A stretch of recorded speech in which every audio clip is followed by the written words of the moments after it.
I never knew these existed till I saw it on Facebook. This This is is the first one. Oh, there you go. I haven't missed out on anything. No, you're on the ground level. Woohoo. Yeah. All right. Well, welcome everyone to AirHeads. My name is Grant Whitehead. I'm in Adelaide. And we had this idea to just kind of get some airheads together to get people that use Events Air all the time. It's certainly not official in any way, and so we're just Events Air users. So it just needed someone to create a time and space, and so that's what we decided to do.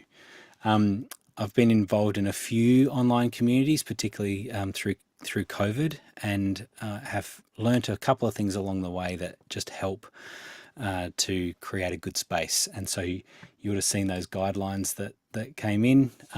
Just very quickly, one of the things that I really like is having a family-friendly language that we use. I've got 3 kids that can often walk in at any time, and it's just nice to not have someone to have family-friendly language. You can think about what that all means. Same thing goes for religion and politics. It's pretty easy for us to make throwaway lines every now and again in one way or another, and we find that it works better when we are not talking about divisive things. Sorry.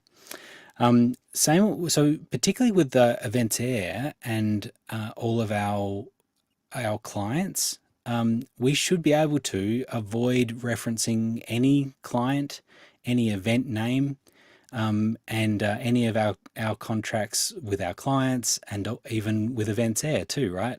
We've all got very specific things, and so we'll just keep all of that private. And then particularly sometimes what we want to be able to do is probably workshop some things and be like, hey, can I share my screen and let's work something out? Totally, we want to do that, but let's just be mindful of what we're sharing. So there's 2 reasons for this. One is, firstly, we don't want to be revealing the events and clients. We don't want to be showing attendee data in our meeting. But also, one of the things that we're doing, you may notice that it says it's live streaming to YouTube.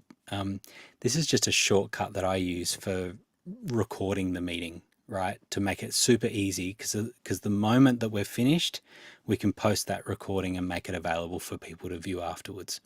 So one of the things that YouTube looks for is privacy information. And if we're sharing a screen on YouTube that has email addresses, they can cut it off.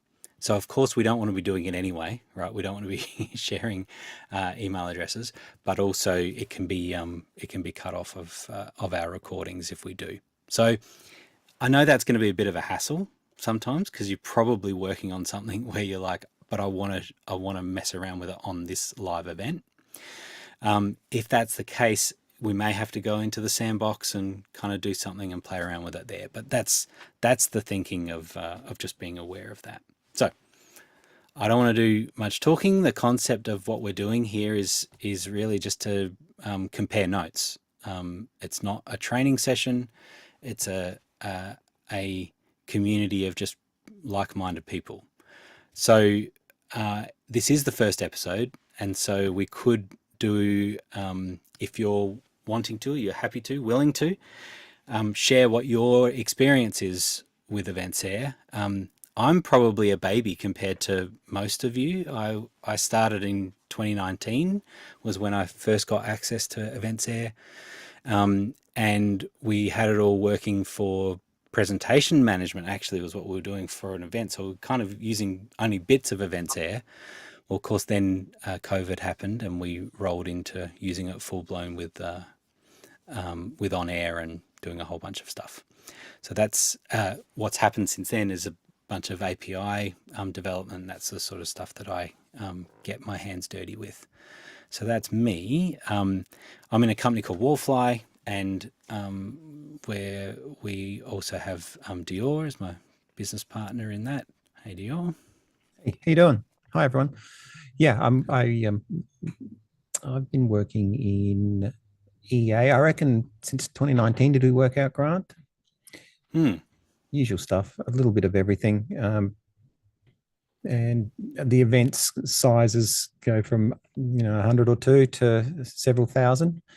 I like to think I'm pretty good at it, and then someone like Fleur comes along, or Fiona, and remind me that there's still loads more to learn, and enjoy doing that. So one of the things I do enjoy about the concept of what we're doing here today is the amount of times I'm banging my head against the wall, or I'm having a little challenge, and it's like, oh my God, there's got to be someone else having the same problem. And very quickly, when you reach out, you find the same thing exists, right? So that's what I kind of thought was cool about this.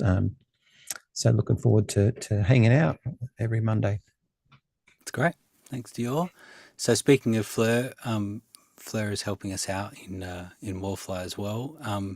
And it's only because I'm a big Lego Masters fan that I just wanted a Lego Master. And so, but then I found out she is a master of Events Air as well. So, hello, Fleur. Tell us your experience of Events Air. Hi, Grant. Thank you. Yes, well, I wear quite a few different hats, and one of those recent hats is coming on board with Warfly as consultant. So I'm very excited by that. I've used Events Air since it was Events Pro in 1998, and I've used it almost in every job since. So it hasn't really been a week that I haven't touched it. Other than maybe the week I gave birth, I think, in that time, and it's changed and evolved a huge amount over there. And yeah, what I sort of love about the Wallfly organization is how interesting the way that they use it, sort of a little bit different. So I've been excited about seeing the innovations that they've brought in, and that got me very intrigued when I met the guys a few years ago. So yeah, that's kind of a quick thing about me, mainly in association conference management. It's my sort of area of specialty. That tends to be where I've been, but I've also been in the venue side of it as well.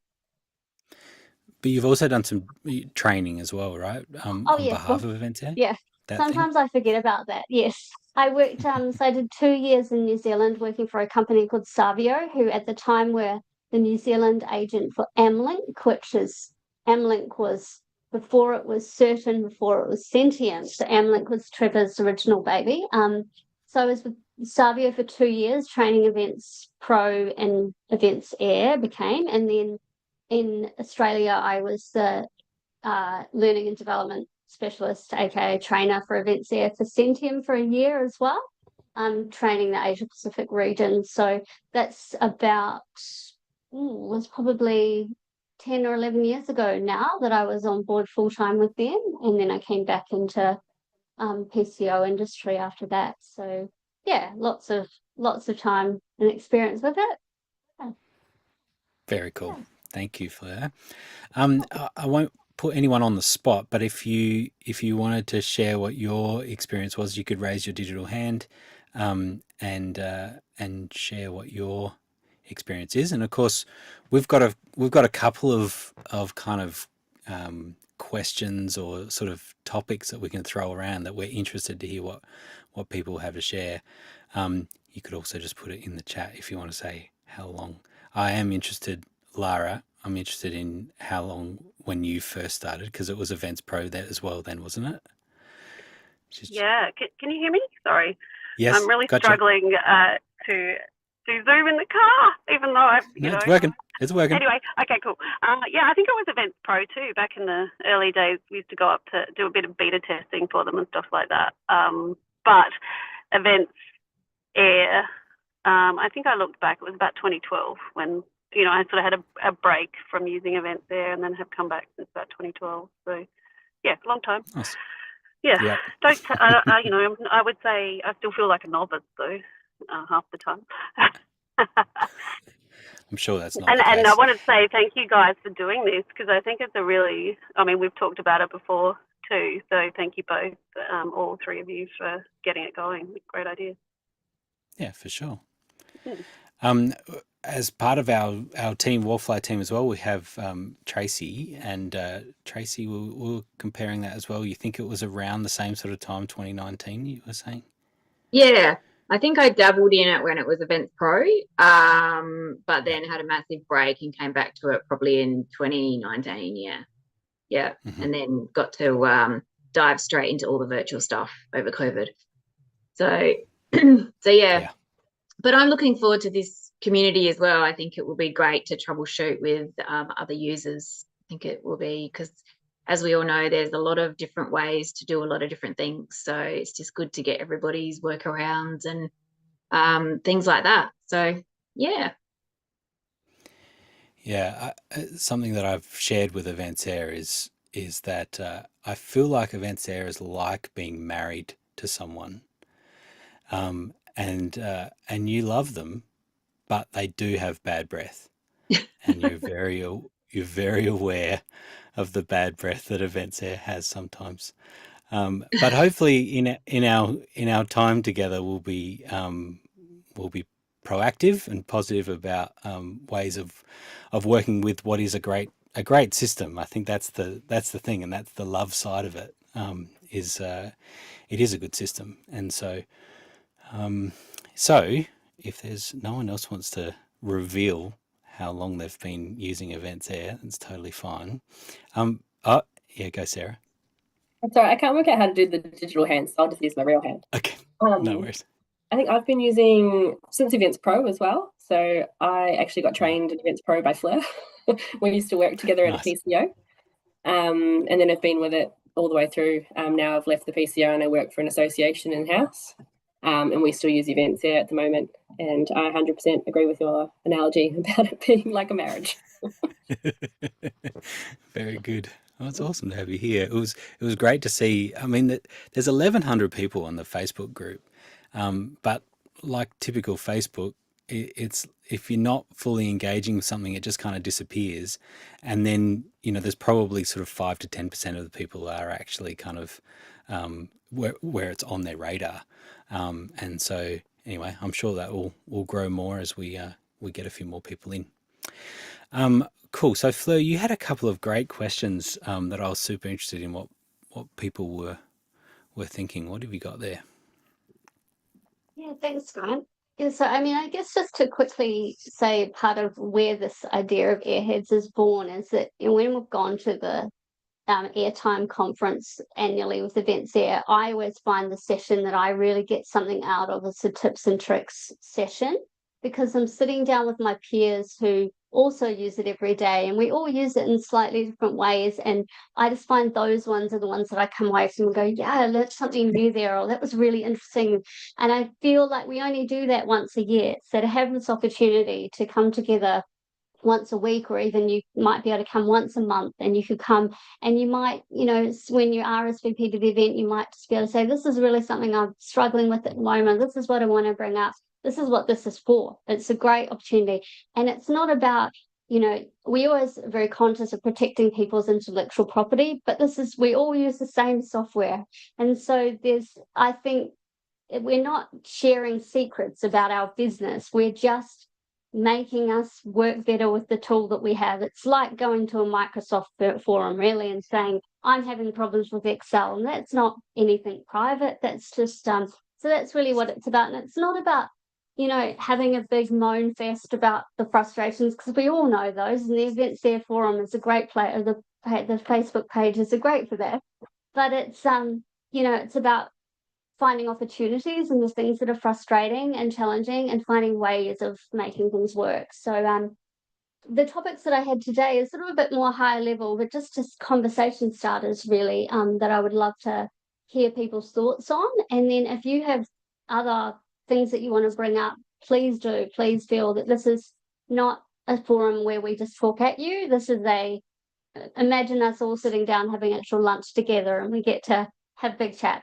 All right. But the first thing I sort of wanted to just talk about is whether anybody has had experience with the new Attendee app, and what your thoughts are, your feedback are, the pros, the cons. We've used it for one really large event, or two sort of large events so far, and I found in general it's smoother, but some issues for iPhones, a few glitches with things. I found there was less of the freezing screens, which is good, less of the data disappearing. But I did pass quite a lot of feedback through to Events there on the design elements of it, that I felt it's quite limited in its design. The sort of very large date or name of event in the middle of the screen wasn't really my thing. And my other major thing was just from an exhibitor's perspective, that because the new QR code, like click to the QR code comes up on the screen, is so obvious for people, the exhibitors tended to go there instead of using scan leads. So I said to Events there that they probably really need to look at almost like a different view for an exhibitor logging into an app, so that it's very clear to them what they use and how they use it for. Because I think for us, a lot of events we do, the attendee engagement with exhibitors is a huge part of the app. The two sort of key things in the app are the program, the agenda, and then being able to engage and have your badges scanned by exhibitors, kind of the two key things that we do. So yeah, I just sort of fed quite a lot of feedback through. Not sure how much it was welcomed. I think there was a lot, they've obviously, it's always hard when you're commenting on someone's design work because they're trying to please a lot of people. But I did find the limitations in the branding, like the fact that the banner isn't there when you go to other pages, and you can use the bottom banner and use the rotating banners, but if you've got a sponsor for the app, you're going to want to use it for that. So I found that a little bit limiting. But in general, I think it's good to see the app going in a new direction. And obviously, a lot of when they talked about the new app and they were excited about the new app, what it really is building the existing app in the new technology, because the framework that app was built on was very clunky and old. So I think sometimes when we think about new app, we're thinking it's going to be completely different, but it really is more of a facelift than anything. But what sits behind it is different and hopefully more robust. So I'd love to hear other people who've used it and your thoughts on it. Who wants to start? Lara. Lara.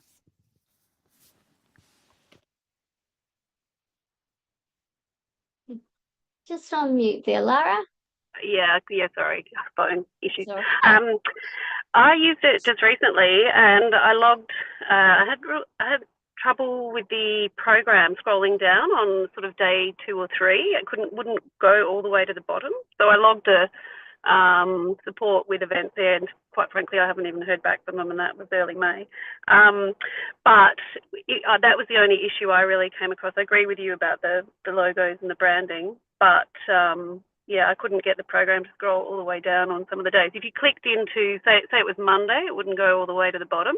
If you clicked into Monday itself, it would scroll down, but the delegates got really sort of frustrated with it and ended up going back online and looking at the online program. So that was Lara, can I ask you, did you have a rotating banner at the bottom of the page? Like an advert banner? No, I don't think we did, because we didn't have a sponsor. So I think it was just actually just the background. So no. Yeah, because I've had that same issue in the past, and what's fixed is turning off the rotated banner on the agenda page.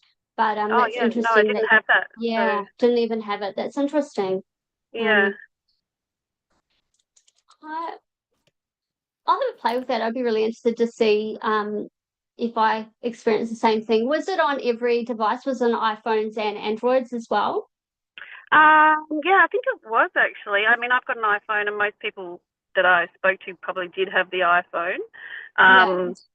But I had a similar thing recently with the scan in too, where the iPhone sort of glitched, but the Samsung were fine with the scan in sessions. But I think they had fixed that. But to be honest, we didn't get a response, so I haven't actually thought about it since, other than reading the survey from the delegate. Yeah. But I agree with you about the sponsor thing too. That needs to be sorted out, I think, too. It does, because the roll-on effect is they don't realise they're doing something wrong, and then their leads don't go through to their exhibitor portal, and then they complain about that. And it's all about the education. You're having to spend time going around to every booth going, now make sure you're using your Scan Leads app and all of that sort of stuff. And it's really easy when they change staff for them to not realise that. So Yeah, it's interesting that there's been more glitches on iPhone than Android with the new app, because it used to be the other way around. So it's really interesting. And I mean, every new update, something will change. But yeah, okay. Has anyone else used it so far? It's only been out for a couple of months, so no one else? I've got a client. Sorry, I'll just jump in there. I've got a little client. They're not so little, 400 or 500 delegates. I think it's about 400.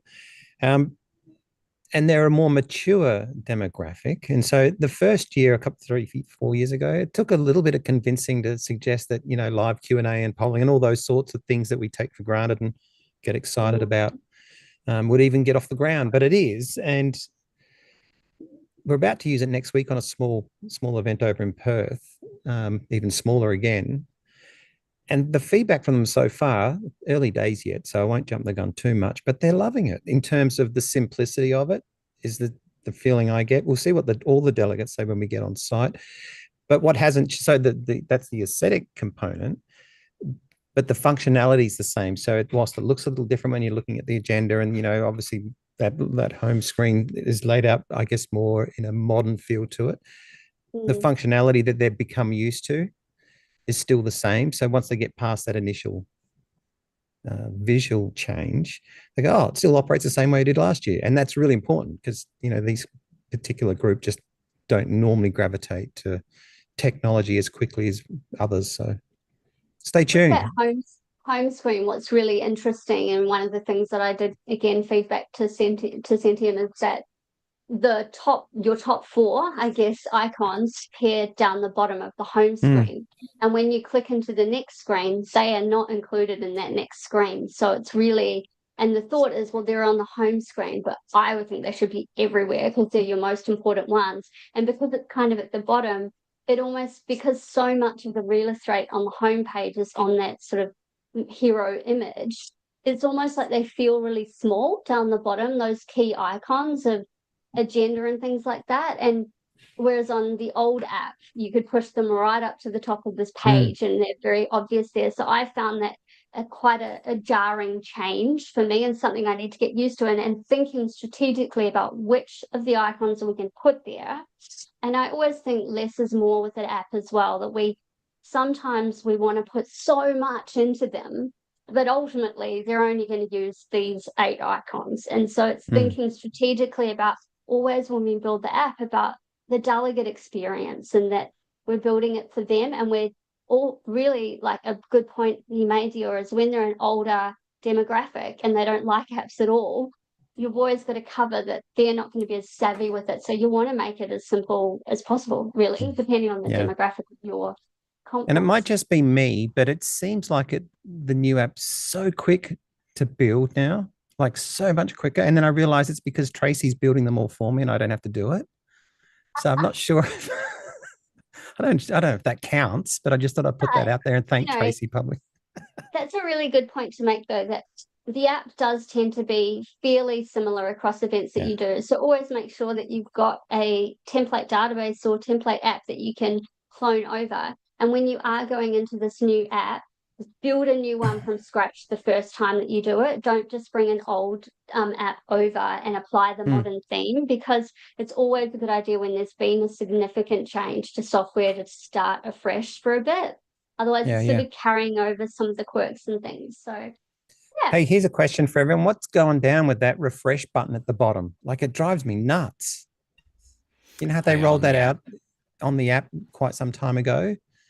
And you can turn it off, but then, of course, you're not getting the most up-to-date data, and it doesn't appear, from my experience, to have gotten any better in the new version. No, it's the same. It's the automatic updates. Right. So that's another, like, you could spend all day talking about an app, couldn't you, folks? With the updates, I've always had recommendations from events there, because something that happens on site quite a lot is the program page will suddenly disappear for a person and they'll have to log out and log back in to get it, and it frustrates them. And the reason that it's doing it is when you're on auto updates, it's sending the data back to the system all the time. It's refreshing it. Now, if they have that program page open when that happens, sometimes it's like a cache thing. It's going to disappear the data. So where we've found that's become problematic, we've actually switched auto updates off when we're on site, and we've made strategic choices about when we save the app, and it's not when they're in the middle of a session. It's usually beginning, end of day, and in a break. And that, while it means that some things might take a bit longer to get in, like if there was an urgent program change, obviously you'd save it. But if it means that by things taking a little bit longer to get updated, but you don't have 100 people losing the program page all the time, it's deciding what's going to be the best experience for them. And so it's interesting because an app that was designed with auto updates, the feedback from Sentience will put it on manual updates when you're on site. So really interesting one. I'm on a roll. I've got another one I want to ask real quick. Yeah. Has anyone heard any updates on the fact that we don't have, doctor or professor, the titles appearing for all the speakers?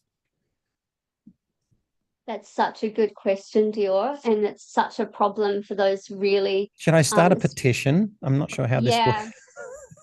Yes, I've worked. There's only so many tickets I can submit asking the same thing over and over, but I don't know. I remember on a couple of events, some of these people are very academically up there, and they should get the right, acknowledgement and title. I think it's appropriate. It just doesn't seem to be on the radar anymore.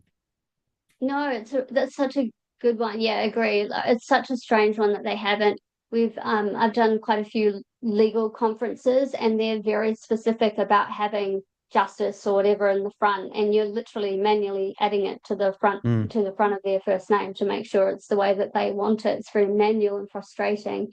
I mean, obviously there's things you can do within merge docs, but they don't carry through to apps. You've got to have the name. It's very strange that it's not just a setting. It should just be a tick box setting in the back end of the app. Display title, display first name for all speaker listings, exhibitor lists, everything should have that option. It's very strange that they don't. I'm typing now to Chris to say Lara, Fleur, and Annabelle nodded her head as well. I think Sarah's with us. We all agree this needs to be fixed now. It's turned into a lobby group already. That didn't take long. That's all what happened to, because in the old days they used to have a list of they used to log all the changes that they would get multiple copies of. Does that still happen with events there? There is a change log, right? There's a change log of what they've changed, but are you saying like a request, like a feature request? Yeah. They used to, and you can vote. They used to escalate changes, and obviously that's just their standard response. But I think they used to sort of work towards, if there was enough sort of lobbying. I guess that would be a question to event there. How do we,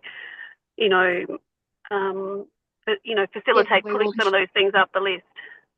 Yeah, no, they did, Lara. You're right. They used to have, and you could vote for them and stuff like that. But now we've moved into that new whole system with login support tickets and their online suggestions. I don't know if I don't spend a lot of time in it because I pick my battles, I suppose. But I think it would be. Yeah, I think that's true too. Yeah. I mean, it'd be great to offer that as a feedback to events there, that potentially, in their new bot sort of system, maybe you could log some suggestions and then maybe they put it out to a limited audience and see if they get enough thumbs up or something. They could even use their own live polling system. They could send out a survey with here are the suggestions and see what comes back as most. But the titles in the app is a huge one, and it would just be a game changer for so many of us especially who work in that scientific space with doctors and things like that. Well, I know with the recent update, they dropped all the states off when you were viewing all the names, when you were doing a quick recce, and I sort of said, look, that's really critical because then you can sort of do a quick sort, a big data cleanse, all that sort of thing, correct all the state names from that sort of point of view, and they were like, oh, well, sorry, that's gone now. But then I seemed to notice it back. So obviously enough people made a complaint and it came back. So it'll be one of the things that, if we all agreed on something, we could synchronize our emails to James and just so he has like 20 emails that all arrive in his inbox at once. We'll Yeah, make sure just start it like dear James, and then you just give us the text, and we just sign our name and send. That it's would all be the same. so good. Just submit a petition. Yeah. James'sChange.org. James.org. Yeah, love it. Shall we move on to Should we? another little topic? Yeah, I Or was just we going to feel check for Fleur. I was just going to check if anyone has a burning thing, because we've got some great questions and stuff. But if anyone's wrestling with something right at the moment, this is kind of the place, right? Or you're just thinking, is there a better way to do this or something? But if there was, otherwise we can move on. But if there is something, now's the opportunity to raise something you might be messing around with. Okay. Well, that's amazing. Everyone is very everyone's on. happy. Yeah, they're all happy with what they're doing at the moment. They've got no problems, nothing they're wrestling with. Right. Yeah, that's right. All right. Well, what else you All got, right. Fleur? Well, the next little one I had on my list, this is a topic, is obviously the sponsorship and exhibitor portals are two separate portals. And I've personally raised it many, many times that they should be combined, because most of the exhibitors are also sponsors and vice versa. It tends to be the case.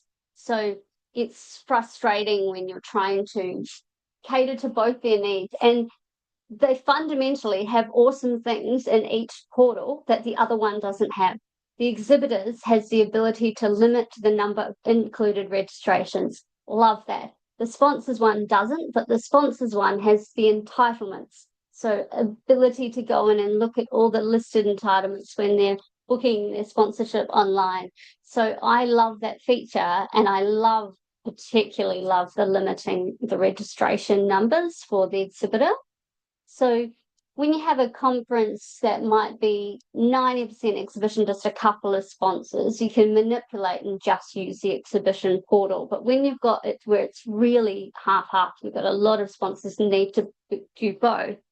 My experience has been generally doing what I can through the exhibitor portal to give them the comp registrations, and then going to discount codes for the sponsors where they're not coming in through the exhibitor portal, and putting a marketing code which tells them what their discount code is and the number that they're entitled to, and pulling that into the merge document confirming their sponsorship, so they can giving them the link to go and book, so that we can track that and limit it to the number there. But it is quite manual and it's not ideal. It would be much better if on the sponsorship option, when you set up the package, it just gave you number of registrations included, and in that portal the same thing.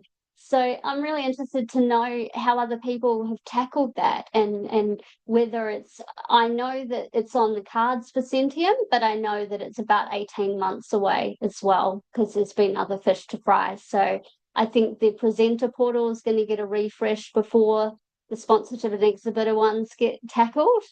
But I think it's going to be really important as a community that we really voice what's needed in sponsorship and exhibition, because the people building it aren't on site managing sponsors and exhibitors. So they're just not understanding the why. They understand the how, but not the why. So I'd love to throw that to everyone, how you're tackling that one. What are your frustrations? What's your wish list? Love to hear your thoughts. Anyone want to start? Don't be shy. I'll just jump in quickly. I've always found that extremely frustrating as well. And to be honest, I just use the exhibitor portal now. I don't even use the sponsor portal, because I set it up a few times, but then having to go into two portals was too, and I find I can, I usually work it so I can do everything in the exhibition portal, because it always baffled me why they were two separate portals. So I just abolished the sponsorship one altogether, sort of thing.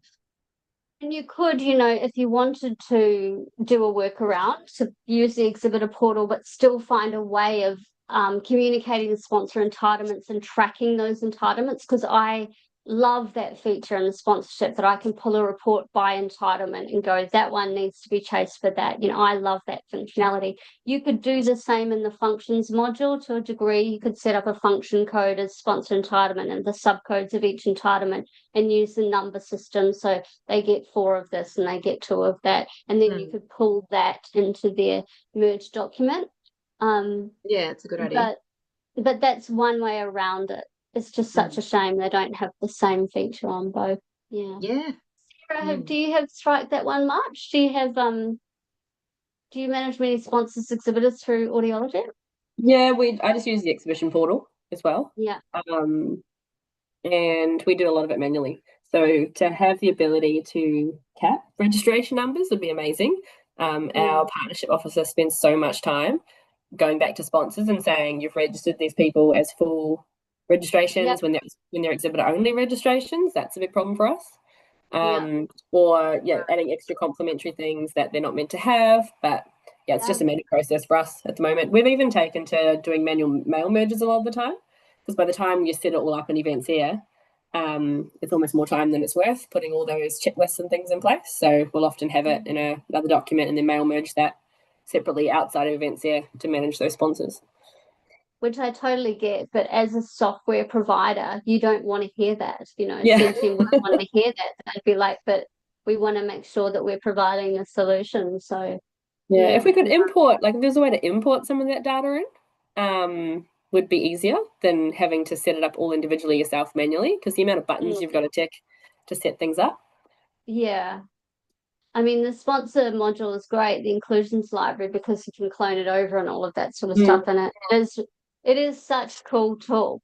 If it's just missing one piece, it's missing the number of registrations. And I found lots of events that the sponsors will just take liberties and they'll book like 12 registrations when they're entitled to 4, and then you just end up wasting time going back to them and stuff. So then in the sponsorship module, you can't do stand numbers and stuff like that, can you?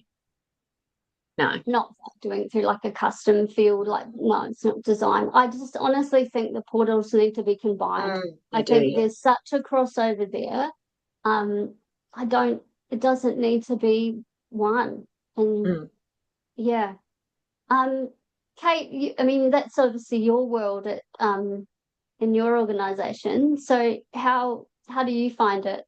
Well, I didn't know there was 2 options, so there we go. Tracy's always set mine up in the exhibitor portal. Exhibitor 1. So there we go, something new, which sounds like we probably won't go down that path of splitting them up. So not yet. When they're combined. Yeah. And Kirsty, what about you? Do you have a fair bit of involvement in that in your organization? I must say that Tracy sets ours up as well. And yours. So I'm pretty lucky there. And if they don't, Elodie does, another work colleague. So I use Events Air. I'm starting to use it a little bit more now. But I am still quite green, I think. But then I do things and I go, oh my God, that's so amazing that I know that. But then I have another event and I completely forget. So I'm still learning a lot about Events Air. Yeah, no, that's fine. Cool. Well, I think we probably all know what path that needs to go down. It's just a matter of, again, james.org. We need to get it done. It's it's a real bugbear. Well, I use it a lot, so I get frustrated. No, Annabelle's got a history of having that frustration as well. Maybe not so much in your new role, but the next sort of thing. My hunch, Fleur, is that there'll be a few people from Events Air that will be interested to watch this, and so let's just wave to them. Hi. Hi, thank James. you thank you for your thank you for your great product. It's so great that we just have a couple of little improvements along the way, and I'm sure. I've 28 years of using it. I haven't wanted to go to another product. It's a great product. It's fantastic. So definitely not wanting to be negative. It's more just like everyone sharing the same things that could really just boost it to that next level. And, you know, a lot of people are not using it with every single piece of what is in that product. There is so much in it. It's such a rich product. So I think in a lot of organizations, we touch our little bit of it. We don't realize what is out there in there, what is actually available to us. So I think the more that you get to know you can do within it, the more you just immerse yourself and it gets exciting. And then you just talk to James all the time about what else you want, because it's, you know, it's like buying a handbag. You always want a second one. So I'm going to buy an exhibitor portal, but I want it combined with a sponsors one. All right. So the next one I just wanted to ask about, obviously, Events Air has gone through a massive change in the last 18 months around the architecture that it's been hosted on. And through that, a big part of that is that we shouldn't really need the server boosts anymore. I still, for some events, will get the server boost in if it's a really software heavy event, if it's got thousands of delegates, it's got the app, it's got live polling, it's got everything thrashing through that. I'll sometimes still get a server boost, but not always. And touch wood, the last couple that haven't had server boosts have gone really, really smoothly from a software perspective. That was definitely, for those who haven't done a server boost and go, what is she talking about? A couple of years ago, in the old architecture, there was a lot of times where Microsoft would run an update and all of a sudden you would lose Events Air for 40 minutes, an hour, 20 minutes, whatever it might be, an unplanned outage. And that could happen on site. It was really, really stressful, obviously, especially if you're doing a hybrid conference or virtual nightmare. So the new architecture is designed to let that not happen, which is good. They've got new things in place so it doesn't happen. But the server boost gave you extra surety by putting you into a server that wasn't going to go over its load, and it's just going to, but you know, it's a significant expense to put into a client's budget. So just interested to know in the last 6 to 12 months with the change of hosting architecture, if people have moved away from server boosts or are still using them, and how you found the performance on site, whether I've definitely seen a difference, but whether other people have experienced that. Anyone want to jump in on that one? Grant, would you guys have historically done server boosts? Yeah, we have in the past. I actually asked Medi, the CTO, specifically about because they're still offering server boost. So I said, yes, if you did a service boost, would that be an isolated instance in the cloud? And he said yes. So the thing is, I'm kind of like you, Fleur, where I feel like because of the new infrastructure and the way that it's set up, it sort of scales automatically to a degree, and it's a much better infrastructure than they ever had before. And so it's much more consistent. And so I think the only time that I would likely look at it seriously was with a big virtual event. Because really an in-person event, as far as the activity that the server is getting is not necessarily all at the same time. Whereas with a virtual event or a large hybrid, you know, with a large online contingent, the thing is you go from the server doing nothing to 1,000 people all hitting the website, doing a bunch of things all at once in a very short space of time. And so while their infrastructure will scale as it needs to, it will never be able to scale quick enough to cope with that sort of change in usage. And so that's where I would be saying on a virtual, where you're expecting people to hit the server from nothing to everything all at once, that's where I think it still has value. But for most, and really any in-person event, I think maybe a massive event, you might think about it, but tens of thousands or something, you might be thinking a different bit on a registration day, and you want to make sure that, and you're doing printing on site, that sort of stuff. I think that's when you would look at it. But yeah, that's my thoughts. Yeah, I remember those conversations, and it was definitely the online or the hybrid stuff that we were doing. That if nothing else, whilst I truthfully wasn't convinced it was going to make that much of a difference, it was hard to gauge just how much it was boosting, and was it boosting in the right spot. I was more inclined to go with it because on the couple of occasions when we did, because it was just a level of security. You've got to do all the right things, right? Insurance. To mitigate any. It's the insurance policy. You got to do all the right things to mitigate the problems, and if you didn't and something went down, well, that's on us. So, but it hasn't. We definitely don't look to it now. I don't see the need to it because of the reasons Grant's just mentioned, and unless you're dealing with scale, then it's probably not as a priority because of the backbone that they're now sitting on. It's a whole different environment the platform sits on. It is. So. Yeah, to be fair, that the times that I've used it are for the hybrid events, larger ones. We'll have 300 or 400 people coming into a virtual while we've got a large contingent on site. And it is more of an insurance policy than anything. But definitely noticed an improvement in on-site speed and things like that with the new architecture, which is fantastic. Really happy about that. If we can draw a comparison to other platforms that we use, even for small events, we've just started running a little local server because everything's local. And of course it's all online, and we rely on those online services to keep running. But we're kind of, if it works big, it works small type approach. And so we're finding that, why wouldn't we just put a little server in? Like servers, when you say that word, it's like, oh my God, there's tons of IT gear. It's not. It's a decent machine that's set up correctly on the network.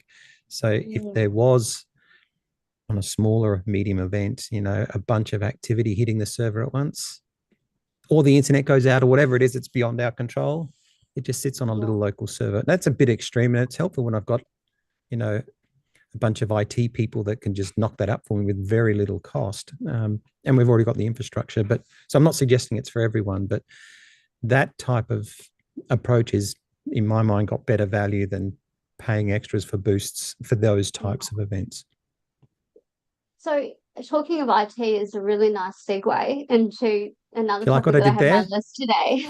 I wanted to just touch on the API, because I think the API, when it was announced and came out, like it sounds really exciting and what it can do. But a lot of, like me, as a very much an end user of many, many years, very, very comfortable in events there, but I'm not a software developer. So the API kind of scared me a bit. Wouldn't know what to do with it. And I think, like, when I sort of saw it advertised for the first time, I thought, oh, this is going to be like end user friendly. Like anyone can use the API to suddenly connect and do all these magic things. But I don't think that's quite the case. But having obviously come on board into Wallfly and understanding a little about what you do, and you have Grant, who's a little bit of a machine with what he can do in his brain around IT, and you were making really interesting use of the API and using it a lot now. I would love to know, first of all, like, just for you to be able to share a bit about how Wallfly use the API and what your experience has been, and where you think the future of that is, and then just opening it up to others, whether or not anybody else has adopted the API, and how you found that it's benefited you as a EventSair user, as a business. Just really interested, because I just don't hear anyone talking about it, and I think because we're all scared of it. So, Grant. It was the interesting thing is that when we started using EventSair 2019, we needed to get API access then, and so it was possible. Of course, it seemed like at that stage, everything that you asked of EventSair that wasn't included was $2,000. It was like, it just seemed to be that was how much it was.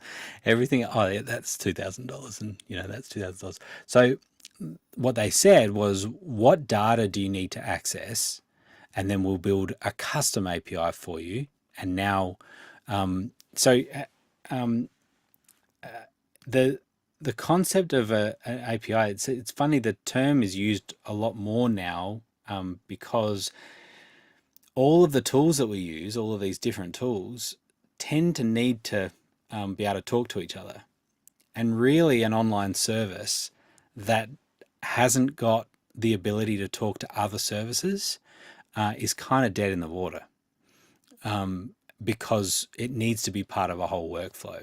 And so the fact that Events Ed went public, and that was the difference, a public API that says now anyone can use it, and I mean, we could spend weeks talking about it, but just from like an entry level, what does it mean?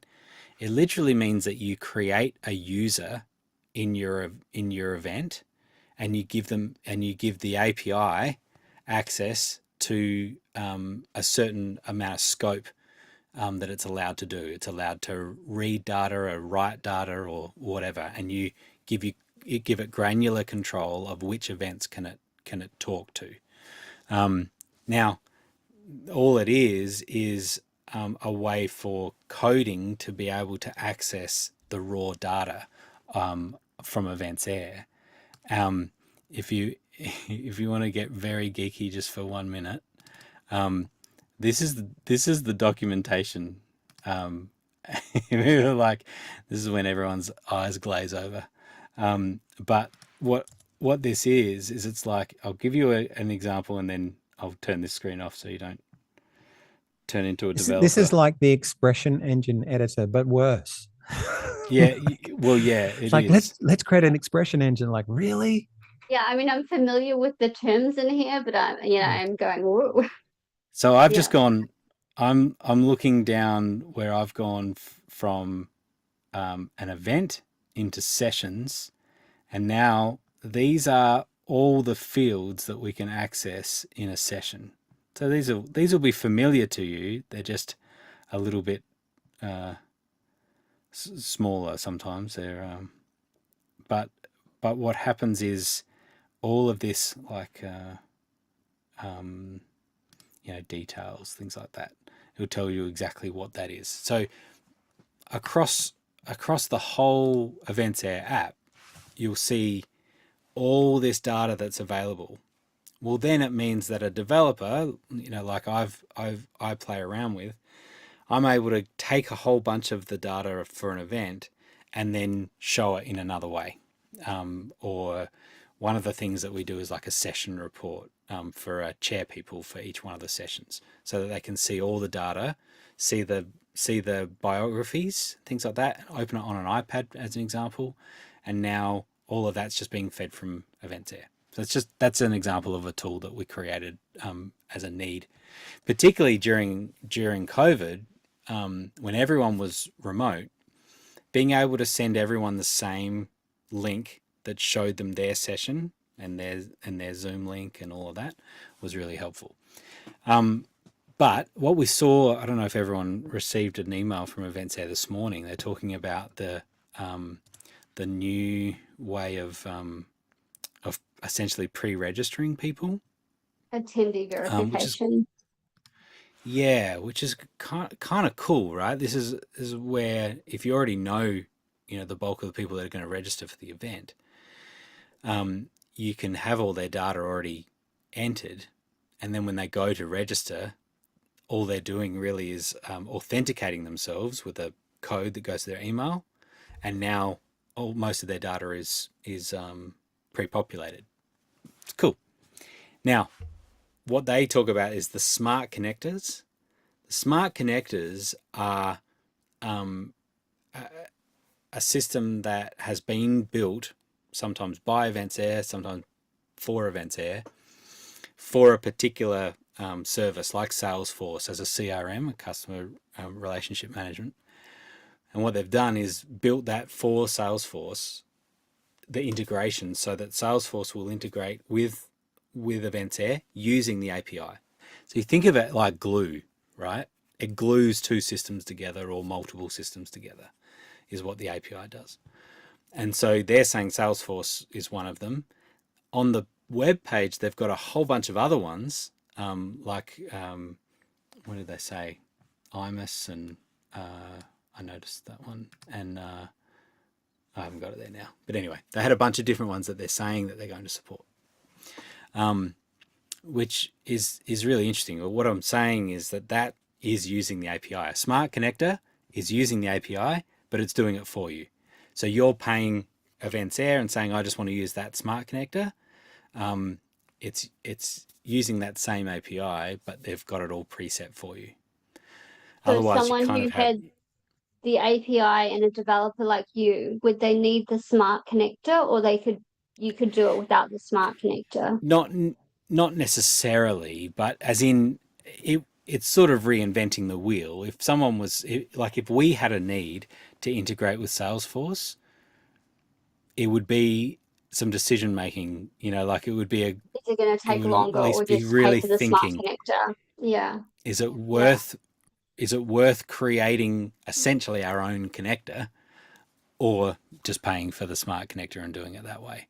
But that's essentially how it works. And so what it's done is it has opened up Events Air more to other services, and I think it is a smart move. I heard James talk about this early on, where it was like they tried to do a whole bunch of things. For example, like task management, things like that, or project management. I'd be interested if anyone uses project management. It's not. No, there's a couple of shakes. No, I use it for one thing only. right. Yeah. James said that they're never going to be like an Asana or a project management system, and so I thought that was wise, right? Because focus on the strengths of what they're about. Open up this system and allow a system like Asana to pull data from Events Air and create project management in Asana. And like Sarah, when you're talking before about like sending mail merging and sending emails out and using another system, on one hand, it's like, well, it is covered in Events Air and you can do, the sends from there. But actually, I think they would be more open to the idea that you have a really particular need, you use another tool for that, then go for it and get the data out the way you want to do it. If it's a manual export or using the API and creating something that talks to another service that does it better. So that's kind of the thinking, and I think it is wise. I think it pushes them into the future a bit more because there's so many other services out there that do some of what they're talking about better. And I think, they've been really open about that. I've had lots of really great conversations with Chris, Red, and Renee about the fact that they want to focus on what they're good at and excel in what you're good at. And the bits that there are other software companies out there that do some bits better, and they want to form partnerships with those. Certainly the app, that's been a big conversation for them, is do they just partner up with an app company that's their focus. So, and I respect that. I think that's good. Sarah or Lara, do either of you have the API in your organization? Sarah had to go, I think so. Yeah. That sounds like something I'd outsource to Grant and Dior, quite frankly. Yeah. I don't know enough about it. I mean, I think it's amazing. Yeah, I think I've seen it in action a little bit with Dior and Grant, with you guys. And so, but yeah, no, it's out of my league, I think. In terms of knowing what to do. Well, I'm the same, Laura. I'm an end user, and I love being able to talk with Grant and say, this is what I want. Can you make that happen? This is the end result. This is what my delegate needs. How can we get to that? And I think it's exciting that I've been able to do that with him. But yeah, it's an interesting one for sure. Yeah. Okay. Yeah, I think Grant, your specialty. I mean, I remember being blown away back in the day when you just had that little app that you said in speaker prep was ring the doorbell, sort of thing. And what you've been able to achieve since 2019 in EA is amazing, you guys. So I think, you know, that's Yeah. where you really need that expertise to outsource some of that stuff. Did you say this came at a cost? Was it $2,000 or? No, it doesn't. I mean, you know, like it's a pot of glue that is free, but it's like, what do you do with it, right? Yeah, And how do so, you use it? Yeah. yeah. And so, if there's other services that, and potentially this is what can happen now, is another service could build an integration, and all you need to do is give it a token, like a code, and now it has access, and away it goes. And Events Air wouldn't charge you anything more for that because Yeah, right. it's just using the public API. So Mm. we have a system for managing presentations, and actual file presentation file management, PowerPoint files, right? And so this system now, you know, using another thing to sync it, now it gets all of the presentation information from Events Air, and then it manages sending links out for people to upload online and to manage it online. cool. Also, the QR code that is printed on their badge is tied into that system now as well. So the same Yeah, QR so code cool. that they use, they can walk into speaker support, they scan their badge, and the name comes up on the computer, and they know which presentations and all of that. So it's really cool, and I feel like it's just early days. Mm. I mean, that's amazing technology that you know, I don't think like an end user could achieve that in any way, shape or form. And, you know, I've seen it in action, and I think it's amazing. So well done. You're making me remember, I just want to say about that bell in the speaker support, because I made it on site. I had a need to leave speaker support, and there was no one in there. And I'm like, how could people... Yeah, so I wrote this little, basically a web page that I put on an iPad, and it had a picture of a bell, like the the ding bell. And so they just walk in and say, if you need assistance, click this bell. And so you tap it, and it would ring a little bell, and then it would send me a text to say that someone was in the... It's so It clever. was pretty fun. I remember that was in New Zealand, I think, my Larry. house like that. Yeah, I have 20 one set it up for my child so that I'll be in the bath, but if you need me to ring this bell, he would be on the whole time going, ring. Yeah. Exactly. That's awesome. Yeah. It was a long time ago, but well done. Yeah. So we didn't know how long to schedule, you know, and we kind of just put in 90 minutes, but it feels like that hour may be more what people are looking for. Yeah, I think and so. so we may be able to wrap it up there. I think what'll be good for people that are also just listening to the recording is now you get a rough idea of what we're trying to do. Not every week will Fleur have a bunch of questions to throw at people, and so it's going to rely on people bringing some, you know, things to workshop and maybe even a tip that you're just like, hey, I messed around with this and I worked this out, and this worked really well. We'd love to hear that. And also even things that are outside of Events Air a bit, that are just in the event world. You know, you might have just come up with something that was a problem for you ongoing for events, and then you found that, I don't know, some way of managing how people move from one room to another, or whatever it was, that could be nice to share as well. So is there a way to, sorry, because I only heard about it today, and thank you for that. Yeah. Is there a way that we can upload some questions or something like that to add to your chat topics, or I haven't looked at it fully. Yeah. Is in the registration, the sign up form or something, Grant? Is there an option to add comments? Or? Well, now that people are signed up, they'll just get the link every week. So that's easy. On the dashboard that you go through that had the join Zoom button, I'll add another button there for questions, and that doorbell, that please. page. Doorbell. Yeah, sorry. A doorbell, please. A doorbell, yeah, that's right. That dashboard is always available, and also it's the easiest way to access the recording. This recording is already there on the dashboard. So, No. you know, you can't make it one week, but you're interested to come and listen. You can go and watch it there. You can also post a question 24/7, right? Anytime. And then even if you can't make it, we'll still endeavour to talk about that question, and then you can watch the recording and see what the suggestions were. So that's the concept of it. We'll see how that all works, and Cool. yeah, it's gonna be fun. And Thank you, Flirt. obviously it's open to anybody that uses Yeah. EA. Yeah, yeah. Yeah, absolutely. Any More the merrier. That's right. Yeah, anyone.